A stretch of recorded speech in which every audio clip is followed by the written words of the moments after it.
আসসালামু আলাইকুম। খুব জ্বর।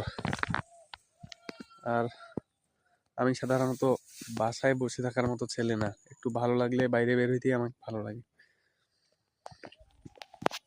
তো এত শরীরটা ব্যথা, পা ফেলা যাচ্ছে না, প্রচুর ব্যথা, গলার এগুলা ব্যথা। এখন এখনো পর্যন্ত কোনো চিকিৎসা নেই। প্রাথমিক চিকিৎসা বাড়িতে যেটা নেওয়ার দরকার ওইটাই নিচ্ছি। এখন আজকে অবস্থা খুব খারাপ, তাও একটু বের হইলাম গাছগুলা দেখার জন্য। এই পেয়ারা গাছটা, এটা প্রুনিং করেছিলাম। এখন প্রুনিং করার পর দেখেন গাছটা মোটা হয়েছে কেমন। এই যে পেয়ারা আছে এখানে, পেয়ারাগুলা দেশি পেয়ারা, এটা অনেক স্বাদ। এর আগেও কিছু পেয়ারা দেখছিলাম যেটা বড় বড় হয়েছিল, এখন নাই দেখতেছি, হয়তো বা কেউ খাইছে। আসলে ফল জিনিসটা খাওয়ার জন্য খাক, সমস্যা নাই। তবে দেশি জিনিস অনেক ভালো, এটা মানতে হবে। গাছটা অনেক সুন্দর লাগতেছে এখন। যে এই পাশে একটা কামরাঙ্গার গাছ আছে, এটা ছাগলে গরু খাই ফেলছিল, আবার পাতা ছাড়ছে নতুন করে, ভালোই লাগতেছে। পেঁপের গাছ, এই যে সৌদির মরিয়ম খেজুর গুলা, সব মরিয়ম খেজুর। লেবু, অনেক ঘাস হয়েছে বাগানে, ব্যস্ততার জন্য এগুলার কাজ করা যাচ্ছে না। এই লেবুটা দিয়ে শরবত খাইতে কিন্তু অনেক মজা,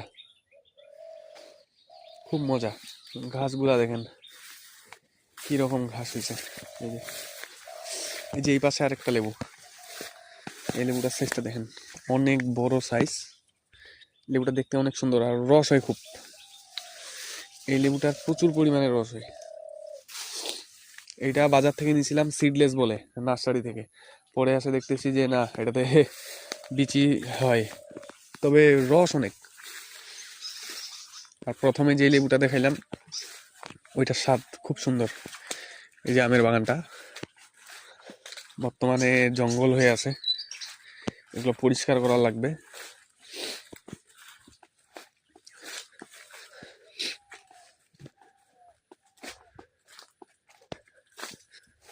সামনে আর না যাই, প্রচুর গরম লাগতেছে এখন, শরীরটা খুব একটা ভালো নাই, মাথাটা চাপে ধরছে। তাও দেখে যাই, এই যে আখ,